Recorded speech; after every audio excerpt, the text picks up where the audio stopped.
kita lanjutkan kembali dialog kami, Mbak Iva. Tadi kami juga sudah membahas, jika secara psikologis ataupun fisik ini tidak mungkin dilakukan bunuh diri. Namun apabila memang merupakan kasus kematiannya adalah bunuh diri, apakah bisa disimpulkan ataupun mengarah ke arah ini ada kelainan dari korban? Terlalu dini untuk menyampaikan itu ya, tapi bahwa ketika seseorang sampai melakukan bunuh diri berarti ada trauma tertentu, ada kasus besar atau ada kemarahan yang sangat-sangat besar yang sehingga tidak bisa disampaikan kepada orang lain. Nah, kalau kita melihat kemarin ada beberapa keluarga, sepupunya tentunya ya, yang menyampaikan bahwa korban ini adalah pribadi yang sangat baik, receh orangnya, tidak menunjukkan ada masalah besar gitu ya. Lalu bagaimana dengan keterangan di kantornya, seperti apa gitu, teman-temannya bagaimana, bagaimana tekanan-tekanan pekerjaannya gitu. Lalu bagaimana teman-teman di kosnya gitu. Karena seseorang yang mengalami gangguan mental itu pasti menunjukkan kondisi tertentu. Kalaupun tidak menunjukkan kondisi tertentu, itu pasti dia diamnya itu diam berbeda gitu ya. Karena dia merasa bahwa dia tidak layak menyampaikan permasalahannya. Karena bagaimanapun juga ego laki-laki ketika dia bermasalah dia nggak akan ngomong ke siapapun. Tanda-tanda itu sebetulnya kelihatan. Makanya saya bilang kenapa harus ada pemeriksaan psikososial. Karena ini juga yang membulatkan penyelidikan ini sehingga membuat utuh gitu. Jadi kembali lagi bahwa ketika dia punya masalah tertentu, baru kita bisa menyampaikan kalau ini bunuh diri. Tapi kalau lihat jasadnya lagi, jadi patah lagi, sepertinya tidak mungkin itu. Kami dilahirkan untuk menjadi besar tanpa melupakan akar. Untuk menjadi yang terdepan tanpa melupakan arti kemanusiaan. Untuk memberikan arti tentang dedikasi dalam memaknai hidup dan mewujudkan mimpi. Karena komitmen adalah segalanya bagi kami.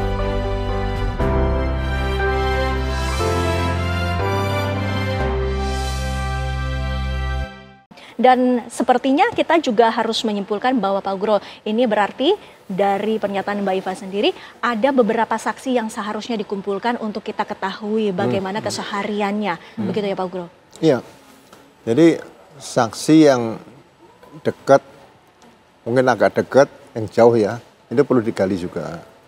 Jadi bagi saya, karena kondisinya rapi seperti itu, kemungkinan adalah orang dekat. Jadi kalau bunuh diri mungkin sebagai prioritas kedua lah.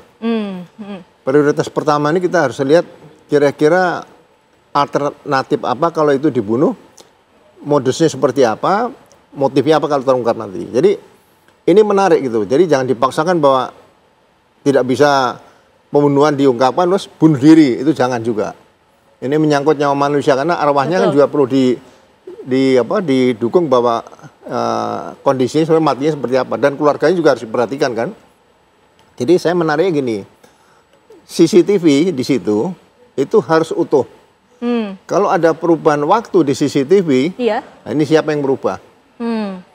Itu kuncinya situ. Ini patut dicurigai kenapa dirubah, berarti kan dia salah satu saksi kunci nih, atau bisa jadi tersangka di situ, ya kan?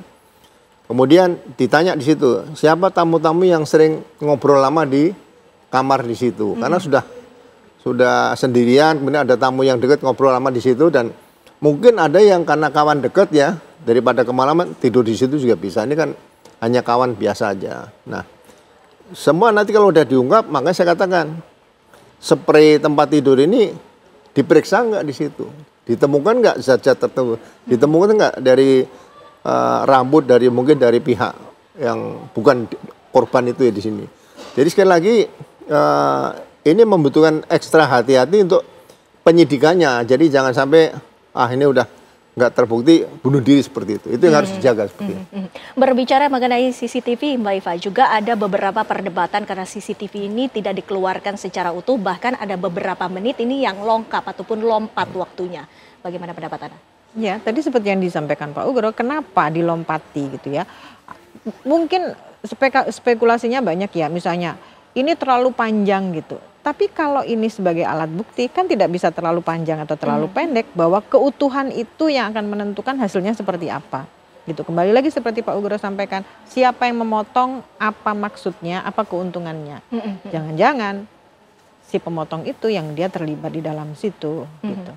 Dari ekshumasi ini juga apakah dibutuhkan adanya mungkin penganiayaan dalam tubuh korban ataupun juga adanya perlawanan yang mungkin bisa menjadi tanda-tanda dari hasil uji forensik tersebut? Ya, benar sekali. Tapi kalau dari pemberitaan yang ada, dari laporan yang ada, tidak ada tanda-tanda kekerasan itu. Betul. Tapi justru dengan tidak ada tanda-tanda kekerasan itu, berarti pembunuhan ini itu disiapkan dengan luar biasa gitu ya.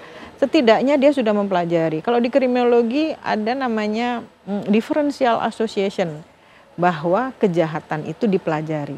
Dipelajari itu dari mulai cara dia melakukan kejahatan sampai cara dia menghindari hukuman. Dan ini kan berarti persiapannya sudah luar biasa gitu ya. Ini yang melakukan bukan orang sembarangan.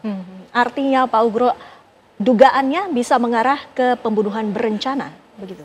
Ya, pembunuhan berencana juga bisa dilaksanakan di situ. Jadi memang sangat pelik rumit ya, karena kalau misalnya seseorang sudah kenal akrab dengan korban, kemudian ngobrol sama-sama di situ, terus dia mungkin pura-pura saya nggak pulang dulu, tidur sama-sama di situ, dan kondisi korban sudah tidur nih. Ya. Nah, pada saat si korban sudah tidur, kemudian diberikan zat tertentu, dia kemudian pingsan misalnya seperti itu, atau tidak sadar. Nah, baru dilakukan perbuatan itu. Tapi muncul pertanyaan baru, pada saat pelaku kalau itu pembunuhan, kan keluar dari pintu kan ada rekaman CCTV. Betul. Nah, makanya rekaman CCTV ini menentukan sekali, ada sekuen yang terputus enggak di situ.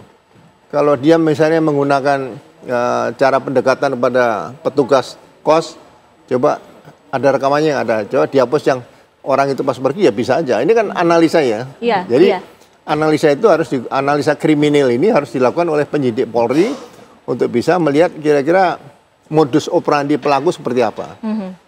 Jadi benar-benar sekarang fokusnya menurut saya lebih bagus bahwa yang bersangkutan adalah dibunuh atau korban pembunuhan.